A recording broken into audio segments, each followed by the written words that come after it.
वैद्यकेन योपाकरोतं प्रवरं मुनीनां पतञ्जलिं प्राञ्जलिरानतोऽस्मि। ॐ अनन्ताय नागराजाय नमः। Namaste, dear friends. After seeing about the path of Jnana Yoga, rather not just seeing, but after traveling through the path of Jnana Yoga, we are today here to understand the next stream or the next path of yoga, which is the royal path, the king of all paths of yoga, which is Raja Yoga. As we all know, Raja means the king or the royal. And so Raja Yoga is the royal path of yoga, the king of all yoga, because in it encompasses all other aspects of yoga. It's very systematic, very scientific in its approach as well. And it's for any person, any common man also to take it and go through it. Of course, the path is not so easy, but still, nevertheless, if you make an attempt, success is guaranteed. What is special about the path of Raja Yoga? Raja Yoga is a path of the willpower or the power of the mind. In Jnana Yoga, we saw it is the power of the intellect, the analytical, discriminative power which is used, whereas here, the power of thoughts, the power of the willpower, the power of the mind which is used here in the path of Raja Yoga. And Raja Yoga is synonymous with the path of Ashtanga Yoga, which is quite popular as we all know. I would say, in fact, Raja Yoga is equal to Kriya Yoga plus Ashtanga Yoga. But a deeper analysis or understanding of what Kriya Yoga is nothing but 3 of the 5 set of niyamas of the Ashtanga Yoga. Therefore, Kriya Yoga also becomes one in the Ashtanga Yoga itself, and therefore you can say Raja Yoga is equal to Ashtanga Yoga. We'll see what Kriya Yoga is, what Ashtanga Yoga is, all eventually we'll be seeing it. But now, again, this path of Raja Yoga is also from the Vedic scriptures, from the Upanishads, even in Bhagavad Gita, which is the Yoga Shastra. Yogeshwara Krishna also talks about it in detail in various chapters, particularly the 6th chapter of the Bhagavad Gita, out of the 18 chapters, is dedicated more for this path of Raja Yoga or Ashtanga Yoga, which is usually called as Atma Samyama Yoga, or it is also called as Dhyana Yoga, the 6th chapter of the Bhagavad Gita. And one of the most important text of reference for this path of Raja Yoga or Ashtanga Yoga is Patanjali Yoga Sutra. It's Patanjali Yoga Sutra usually, but commonly it is called as Patanjali Yoga Sutra. Like we have seen Brahma Sutra as the main text for Jnana Yoga that was compiled by Vedavyasa. Here, the Yoga Sutra is compiled by Maharshi Patanjali, whom you see behind me. A very rare form that he has, half human and half serpent. In fact, Patanjali is considered to be an incarnation of Adisesha, the divine serpent on which Lord Sriman Narayana, not the founder of your N Yoga, but Lord Sriman Narayana, Vishnu, is supposed to be lying in this serpent there, in his eternal abode. We have seen about it also in the history of yoga, more about Patanjali that we have seen, if we recollect what you have heard there. Now, Patanjali did not write anything new, often misinterpreted that Patanjali is the father of yoga or the founder of yoga or anything like that. It's absolutely wrong, because yoga existed even before Patanjali, as we have seen in the origin and history of yoga. It even existed before him as well. But he codified, he condensed all the essential teachings of yoga, compiled them and gave to us in the form of the aphorisms of Yoga Sutra. Sutras are aphorisms or formula. Just like you have different flowers from different colors, different varieties, different fragrances, different plants, and the best of those are collected, and together we form a bouquet to give to somebody who is near and dear to us. Similarly, Patanjali Maharishi had compiled all wonderful teachings of yoga right from the Vedas, the Upanishads, the Gita, and various Puranas and other scriptures, and given in the form of the Patanjali Yoga Sutra, which has 196. According to some schools, they take it as 195 sutras. And there are 4 padas in the Yoga Sutra. We'll be elaborately seeing about the Yoga Sutra also a little later. So in these 4 chapters, as Swami Satyananda Saraswati, the founder of Bihar School of Yoga, very predominant school of yoga, calls it as the 4 chapters of freedom. In yoga, ultimately, we need to be free, as Vivekananda also said, right? To be free is our ultimate nature, to be free. And for that is what we are trying to achieve through all the streams of yoga, free from all bondages, free from all miseries, free from all sorrow, free from all diseases, and be at the best of our capacity. And that is the state of the freedom, moksha, or the mukti, or nirvana, or kaivalya that we are all aiming towards. And that is what is called as samadhi, the ultimate state in Raja Yoga or Ashtanga Yoga. And samadhi itself is synonymous to yoga, because yoga means that union, that oneness. And samadhi, samyak adiyateti samadhi, that which is obtained in a very well manner, that samadhi, that ultimate merger, that oneness, is what is ultimately yoga as such. So let's see here in this path of Raja Yoga how systematically that we start. In the common example that I would wish to give based on what the greatest yoga masters that we have seen in the recent times, the Yoga Bhishma Pitamaha, Dr. B.K.S. Iyengar would give, that yoga is like a tree, right? We all know a tree grows from the root and then spreads its branches and grows far and wide. Similarly, yoga is like a tree which has its roots. The roots of this tree of yoga are called the Yama. The moment we say Yama, many of you must have heard there's a god of death who is called Yama. So this is not that god of death who is Yama here. Yama means the restraints or the don'ts. So what you should not do. So this is where it starts. What you should not do. Recent times we have seen when the corona virus started, the government, not only in India, world over, everybody started saying what we should not do. Don't go out. Stay in your home. Right? Do not gather together. Do not expose yourself to others. So all this don'ts are the first thing which comes, right? So here also the don'ts, the restraints are first told. They are the set of yamas, which are 5. And what are they?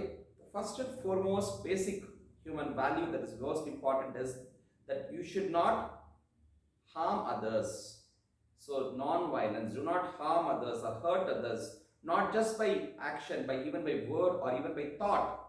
Manasa vacha karmana.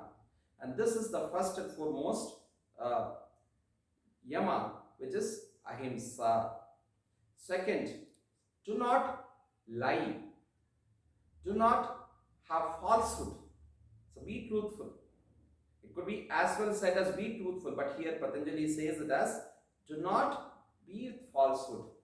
So because it's coming in that sense, so it is also a yama of don'ts or the restraint, which is satya. Ahimsa, satya.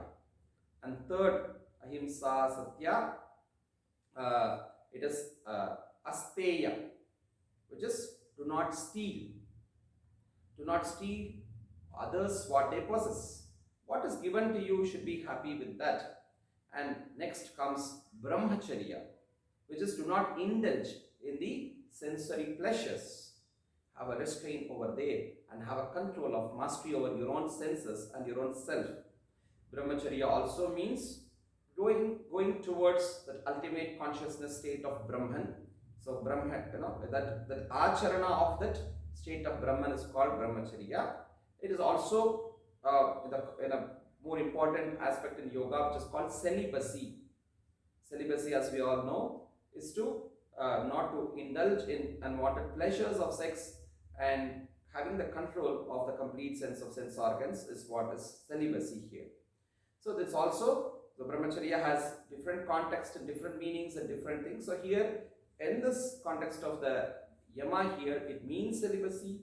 It means restraint of the sense organs from the sensory pleasures. It means moving towards that ultimate conscious state of Brahman. All these three here applies according to various commentators, various scriptures.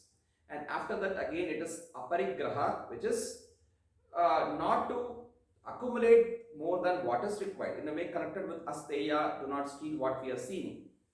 Aparigraha is to not to accumulate more than what is required. Whatever minimum that you require. In fact, Corona taught us this lesson also during the lockdowns. Whatever we have, we should be happy, satisfied with that, and not try to accumulate more and more, and stock it for a long is also not so good. When somebody recently, a great political leader, a couple of years back, when she passed away, people could see in her wardrobes that she has collected more than 500 pairs of slippers and thousands of varieties of different varieties of saris, and which she couldn't carry with her after she passed away, nor did she enjoy in her lifetime also. So what is the use of accumulating more than what is required? So being satisfied with what you have, aparigraha is that sense. So all this five, ahimsa, satya, asteya, brahmacharya, aparigraha, I would rather summarize it as, give an acronym called ASA-BA. I have a friend who is Asha and who had done the Bachelor's of Arts, BA. So I would always remember it as ASA BA, which is ASA-BA. So it's an easy way to remember all these five values of restraints and don'ts, which are yama, which forms a root of the tree. And further you have the trunk. The trunk of the tree, which holds the entire tree, is niyama, the do's, what you should do. And what are they? What are the do's, the niyama that you should follow? The first and foremost is Saucha. Our Honorable Prime Minister of India had launched a wonderful, applaudable program, most appreciable program called the Saucha Bharat. This is Swachha Bharat, which he has launched, which he has started. So, Swachha in Hindi, it means Saucha in Sanskrit. Saucha is cleanliness. So, I would always say, it is not Modi ji who started it, he reinforced it, but Patanjali and much before him, Shri Krishna, who launched Swachha Bharat, and not just for Bharat, Swachha Jagat is what they started. So Saucha is a cleanliness of not just your body, but your mind, your words, everything should be as clean as possible. So Krishna even tells in the Gita, Suchau Deshe Pratishtapya. The place where you do the yoga should be also clean. So it matters the cleanliness of the place, the environment where you practice yoga. How your yoga studio or your yoga shala or your yoga room, your yoga mat should also be clean. But not just outside there, but also your chitta shuddhi, manas should be also, mind should also be clean. So, and words, they say, how your thoughts are there, so becomes your words, and how your words are there, so becomes your action. All should be in a clean way. That is Saucha, which is the first of the niyama, the do Saucha. Then second is Saucha Santosha. Santosha, generally we take it to be happiness. But happiness, in general, we try to get from external means, external thing. If I have this, I'll be happy. If I don't have, I'm not happy. But here, satisfaction, the inner satisfaction, the Santosha means being satisfied with what you have. And what you acquire cannot give you happiness. So, wherever you are, however you are, be content, be happy, is what Santosha here means.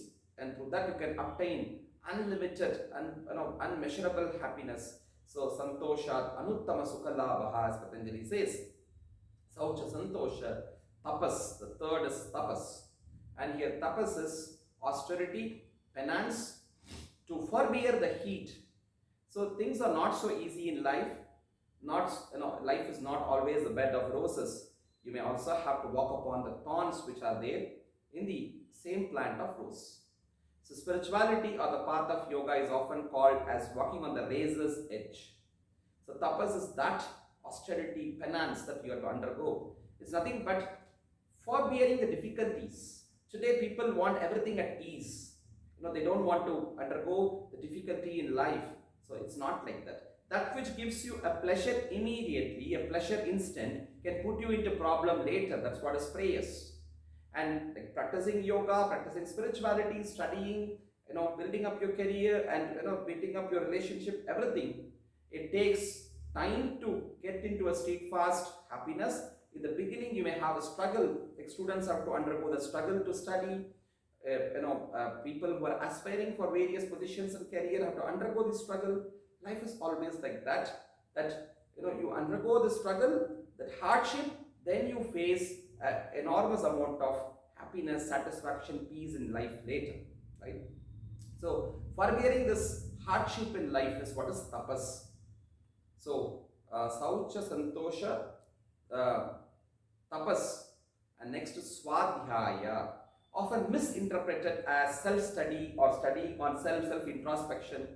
The scripture is very clear. It says, how can you self-introspect yourself when you don't know yourself? So, right, that's where in the Jnana Yoga we saw that you have to go and understand about yourself by questioning to the master, and the master with the help of the scriptures will enlighten you. So, it is the study of scriptures. Swadhyaya is the study of scriptures under the guidance of an enlightened master through which you get enlightened eventually. So, Swadhyaya is that, not just simply studying yourself, or it's not self-study or study of the self. It is study of the self under the guidance of the master. The reference of the scripture is what is called Swadhyaya. And then it is Ishvara Pranidhana. What did you get to know by doing Swadhyaya? That there is an ultimate power which is governing the whole thing. Who made the fragrance to come into this rose? Who made this sun to shine? Who made this earth to exist on its way? Who made me to breathe and made me to live in this world? Right? There must have been an ultimate power which we call it as the Ishvara. In fact, Patanjali calls him as the ultimate master of all masters, the cosmic master called Ishvara, the Guruvasya Guruhu. He is beyond time, space, and consciousness. Kalena Anavachetaha. And that was ever existing, that Ishvara, that supreme reality, we understand, and also understand that all our efforts in following various disciplines in life also may have some limitation. So understanding the human limitation and understanding the power of divine, you surrender to the divine, that is Ishvara Pranidhana. So this is the fifth and foremost important niyama, the do's. So these 5 yama, ahimsa, satya, asteya, brahmacharya, aparigraha, the don'ts, these are the interpersonal relationship factors, the values. Who do you not hurt? The other. Of course, you should not hurt yourself also and hurt others. Do not lie to the others. Be truthful to others, your family, your wife, your children, your teacher, your society, the office. So it's always, you and the society. So these are societal values or interpersonal values, whereas the niyamas are personal values.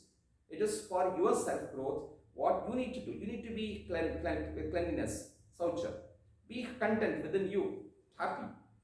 Santosha, the austerity, the penance that you undergo, saucha. And then you see that you follow the path of Swadhyaya and ultimately do the Ishvara Pranidhana. So these are the personal values that we need to undergo, the trunk which carries the tree further. And often these two are called the pillars of yoga. Today, in many yoga schools, I don't think any yoga studio which is there which will teach you all this yama niyama. Of course, it comes through samskara, through the practice, to the family, to the lineage, to the guru parampara, and all those things. But today, unfortunately, we have to teach it also in the schools and colleges. It's so important. Yama niyama, the don'ts and do's are more important to be followed. And Patanjali very clearly says about what are the benefits that you get by practicing each one of these yama niyama. The second pada, the sadhana pada, he mentions about all this. And then we see further the branches of the asanas, the postures, the leaves of pranayama, the control of the vital life force energy, and then you see the sap, the tree bark which protects the tree as the pratyahara, the restraint, the withdrawal of the sense organs from the sensory pleasures, and then you see the flowers which blossom, which is the sap which is there, the juice which connects the root to the fruit, that sap of the juice which is the dharana, which is the concentration or the focus, and then the defocus which is the flower which blossoms there, which is the dhyanam, the meditation, and then finally the fruit which is obtained ultimately of the tree. The tree is for the fruit, and that fruit samyak adiyate is samadhi, that ultimate total merger in the divine consciousness, That oneness of yoga which you experience ultimately is the samadhi.